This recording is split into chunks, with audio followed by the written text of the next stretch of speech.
The touch that changed Thomas. The room was dimly lit, heavy with silence. The disciples sat together behind locked doors, fear still lingering after the crucifixion. The joy of Jesus' resurrection had just begun to warm their hearts. He had appeared to them alive, but one of them had not been there. Thomas, called Didymus, paced the outer courtyard alone. His heart was heavy, torn between grief and confusion.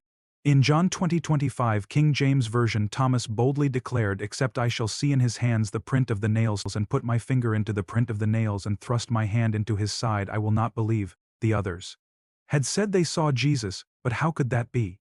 He had watched him die. He had seen the wounds, the blood, the final breath. As his fingers touched the nail-scarred hands and the wounded side, all his doubts melted away. "Thomas, because thou hast seen me, thou hast believed. Blessed are they that have not seen, and yet have believed." John 20:29. It became a testimony. The man, once uncertain, would go on to proclaim the risen Christ with boldness, even unto death. And through his honest questions, we find hope, for Christ still meets doubters with grace, offering peace, presence, and proof. He fell to his knees and whispered through trembling lips, "My Lord and my God." John 20:28. When the disciples told Thomas, "We have seen the Lord," he refused to believe. A full week passed. Then, one evening, as the disciples were again gathered behind shut doors, Jesus suddenly appeared, standing in the midst of them. "Peace be unto you," he said, but his eyes turned to Thomas.